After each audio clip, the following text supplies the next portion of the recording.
Excelentíssimo senhor presidente da CONLEM da primeira sessão, excelentíssimo senhor ministro relator Sérgio Kukina, excelentíssimos senhores ministros dos demais componentes da primeira sessão, excelentíssimos servidores, excelentíssimo senhor representante do Ministério Público.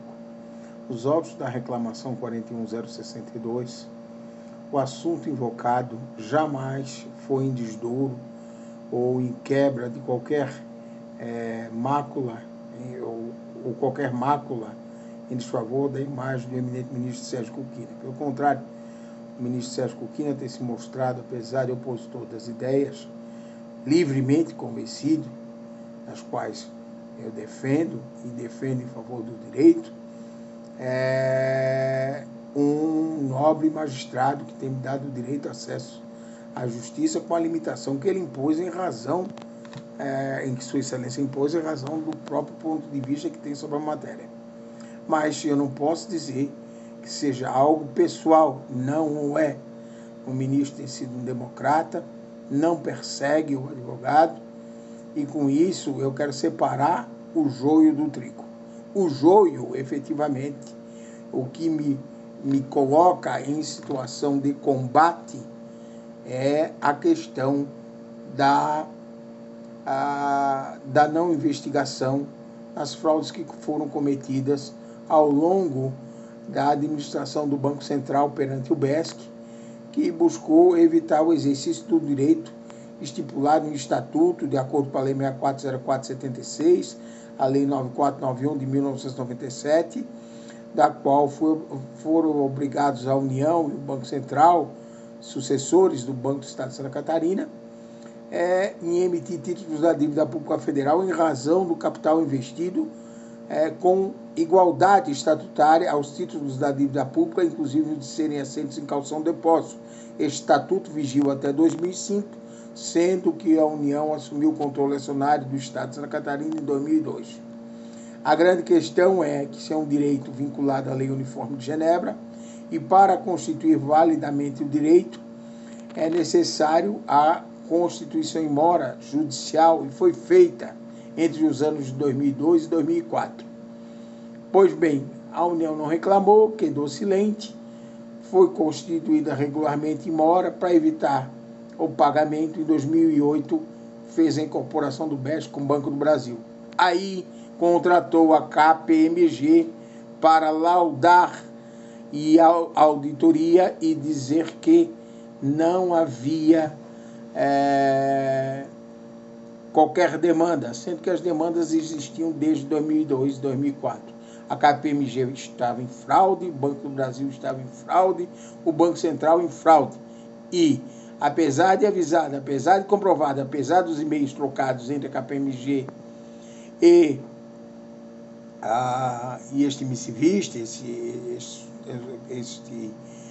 advogado, não houve investigação. Isso é crime contra o sistema financeiro, e foi isso que foi suscitado nos autos do ARESP 988 e 588. O assunto volta a tema, as demais demandas em que o eminente ministro foi suscitado relator, assim como os acordos que foram patrocinados pelo escritório de advocacia do eminente ministro aposentado Washington Bolívar, junto com seu filho, procurador da República Washington Bolívar, acordo com ações de BESC Fria, que foram objeto de pagamento de dívida de terceiro, e junto com os comprovantes, crimes contra o sistema financeiro, igualmente não foi investigado. Também foi colocado a comprovação de decisões do TRF4, dizendo que era possível realizar calção de depósito, convalidada pelo STJ, e que somente caberiam a estes demandantes que ingressaram validamente em juízo, e não houve qualquer tipo de investigação. O quadro, excelências, é de a gente não poder exercer o direito, apesar de ter sido constituído validamente, estar em regime de execução em razão da notificação válida, porque é título de crédito financeiro, não precisa de outro documento para se constituir validamente, mas essas provas são necessárias para evidenciar o direito, trazer a lume o direito, acabar com esse cadáver que está escondido com a devida vênia nos armários do judiciário. O judiciário não tem culpa. foram administradores não zelosos que acabaram conspirando contra o sistema e gerando uma fraude sem fim. E essa fraude, pior de tudo, gera uma imagem terrível perante o cenário cenário internacional dos investidores, em que os investidores não acreditam em que o administrador público brasileiro financeiro, seja ele com competência delegada do Banco Central, seja quem for, se não pagar credor, óbvio, vai todo mundo correr do Brasil. O Brasil tem oportunidade de sair, virar essa página.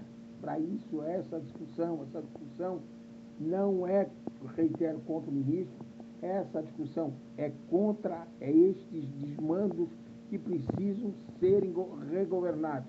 Mais do que isso, por fim, o que é mais importante, a demanda, o valor é vultuoso? Não se discute? Não se discute. A decisão de 2018 do HD 324 ocorreu. O valor é vultuoso? É vultuoso, nunca foi negado. A grande questão é que, se Vossas Excelências prestarem atenção nos vídeos de julgamento, eu nunca quis um centavo além daquele que fosse devido. E também, se houver sacrifício financeiro do erário, também não quero. Agora, conseguir uma solução que contemporiza e resolve um problema muito sério. Atrai investidores, entrega a reedição do garante à administração privada e só paga o resgate mediante realização de lucro. Ou seja, retira a responsabilidade do erário de pagamento, custo do erário, não há necessidade de contabilizar no orçamento federal, porque ele será pago no sistema de partida dobrada, realizou lucro, paga. É um garante colateral, é um garante que serve para fins de novos investimentos, e com isso nós estamos atraindo a quantia que exatamente o presidente Bolsonaro, o ministro Paulo Guedes e o ministro das Relações Exteriores estava pedindo há pouco, passando o pedido para investidores suíços, no sentido de investir no Brasil. Me desculpa, presidente, com todo o respeito que devo a Vossa Excelência. Vossa Excelência vai ter investidor a hora que tratar o investimento feito no cenário nacional como uma coisa séria. Não foi culpa sua, mas o senhor passou a administrar, passou a ter responsabilidade, porque a responsabilidade por sucessão, por crime de função que não está prescrito, ou seja, ele se sucede, assim como o ministro da Economia, assim como o presidente do Banco Central, assim como o presidente atual do Banco do Brasil. Mas nada disso interessa. O que interessa é que está resolvido. A segunda maior instituição financeira dos Estados Unidos hoje está interessada em investir no país sem gastar um centavo do governo federal. Um centavo do erário. Investimentos na ordem, no mínimo, de 10% do valor que está ali, de 500 e tantos bilhões, 50 bilhões, de cara. Quem é que está fazendo uma conta dessa? Quem é que consegue fazer a atração de investidores com tudo que se tem dito, com todo o problema da pandemia? Eu peço a gentileza de esse julgamento ser convertido em diligência para ser observado, que é mais importante, retirar da processualidade para ir em favor da conciliação.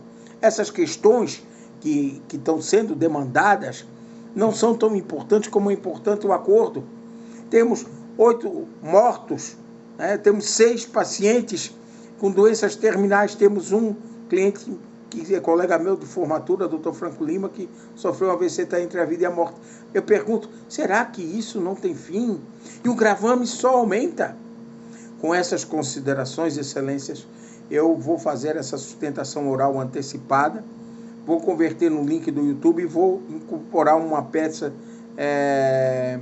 de sustentação oral, de modo que eu peço a devida apreciação para a gente buscar saída apaziguada e sair desse mar de lama que não interessa a ninguém.